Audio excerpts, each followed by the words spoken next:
Good morning, I hope you're about to have a great day. Today, we're gonna talk about Mr. Pilkington. So, yesterday we discussed the Hinler power hammer, which is a much newer design. I don't know how old the Hinler is. It could be anything from 50 years old to 5 years old, not a clue. But today we're gonna talk about the Pilkington power hammer. And again, I haven't got an idea how old it is. It might well be 100 years old. It's probably not gonna be any newer than 70 years old, certain. And it might well have created parts for both world wars. That's incredible. To be able to use this every day and to know that that has had such an incredible history is amazing. It's a beautiful thing. You'll see that this has a significantly greater deal of aesthetic beauty than the Hinler.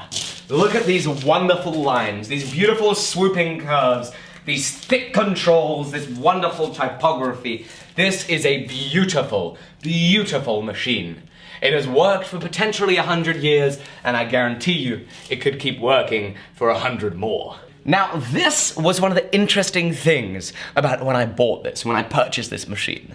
This was labeled on eBay as a 200 weight hammer. It says 200 on it.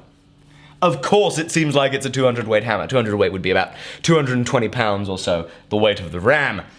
But I then looked at it and I was looking at the scale of it and I was looking at some old documents that kind of pertained to how these things, the sizes of these things and manuals and such. I conferred with some blacksmith friends of mine who had a similar machine, got some of their measurements, and we worked out that actually this probably is not a 200 weight hammer and it's probably just a 100 weight hammer. So I have no idea why it says 200 on it. It probably says 200 on it because it's just 200 times cooler than any other machine there is on Earth. Now, I am not one to shy away about talking about money. I think money is a very important thing, so I'll give you an idea of what I paid for this. I paid £2,250 for this machine, and that included a 20% VAT value-added tax, like a sales tax, which we are wonderfully bestowed with here in the United Kingdom. That's a fake smile. Here you can see in a little more detail how this would actually accommodate a flat belt drive system, either from a line shaft or from, a motor that was just driving a flat leather belt. Currently it's set up to run on 6 V-belts. This particular machine is run on an absurdly large motor. The specifications call for a 7.5 horsepower motor, much like the Hinler. This is a 12.5 horsepower motor. It's enormous, and it probably weighs half a ton. I've certainly considered switching that out for a 7.5 horse motor, but I worked out the cost benefit probably wasn't really there. Maybe over a lifetime of use I'd spend in extra that much on electricity, but certainly not, certainly not anything to be worried about right now and go through the effort of getting a pulley and getting a new motor and working out a new mounting system. So I'm gonna keep the 12.5 horsepower motor. This machine operates very similarly to the Hinler power hammer over there, but it has some slight differences. The Hinler power hammer is a pusher and a pusher from two ends of the ram cylinder. Here, this is not a pusher and a pusher, it is a pusher and a puller. So what's happening is we have a heavy flywheel creating that inertia that is able to push a crank, in turn pushing a piston through the rear cylinder, through the rear cylinder. That piston is going up and down here as that flywheel is pushing it. Now, there is no bottom port. There is only a top port on this machine. There's a port right here, and as that piston pushes, it is compressing air through this valve assembly into the top of the ram. Now, when the treadle is like this, really, it's only pulling the air and keeping the ram up. Now, as the valve gets turned, we're exposing more and more of the port that allows us to have as much of the pressure that's in here transferred to the top of the ram, which means that the ram goes down further and further with each blow, allowing us to hit with greater and greater power.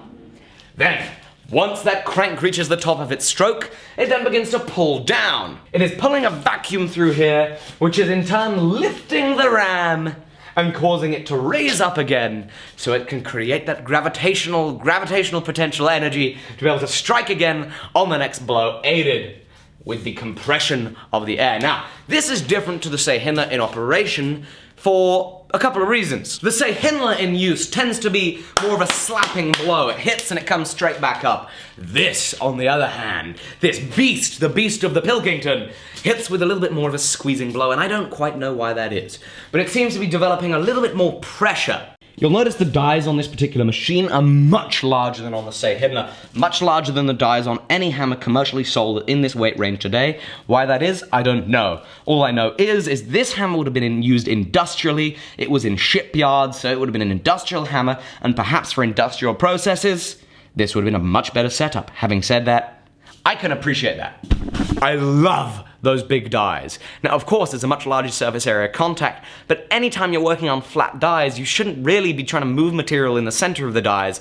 You're always trying to move material on the edges of the dies, taking small little bites. So that extra surface area contact shouldn't really come into play too much, and really it's just quite nice because you've got a lot of space for tooling, you've got a lot of space to be able to create some interesting dies on it, and it's just frickin' awesome. Again, supported on a fabricated steel base. I have 2 bits of like 8-inch round at either end. The total weight of this base is in the region of like, you know, again, half a ton or so.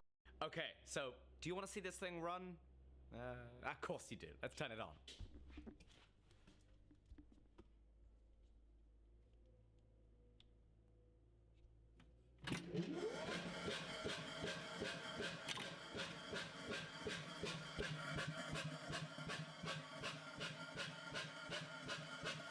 The handle here is connected to the treadle linkage, which means that we can in fact use the handle as the control. This is often something that's used on very large power hammers. They have a driver and then somebody operating the material.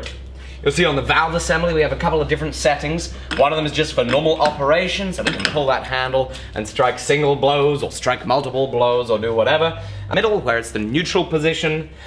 This is basically, you know, an option if you have a weaker motor. For a startup, there's less load on the motor. It also means that the hammer is kind of inactive. Then, of course, we can change it some more, and that's into a clamp position. So if you need to ever hold your workpiece so you can adjust your tongs, or hold it so you can twist or bend something, there is a clamp position, which is pretty handy. It's a wonderful machine to use. Usually, I tend to find myself putting my toe up on the hammer here, so I'm nice and evenly balanced, and then running it with my heel.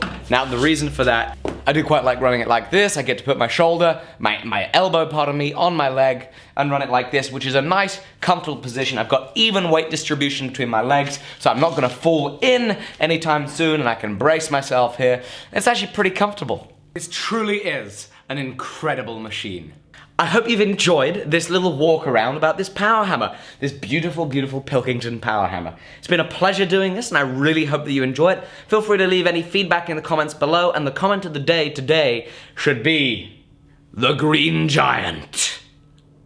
Thank you for watching. Please hit subscribe if you've enjoyed this video. I make videos every single day. Plus, I do a live show each week. Probably not this week, though. But it'll start up again. I do a live show most weeks, at least. And I do a vlog every day. I hope you enjoy this. Have an awesome day.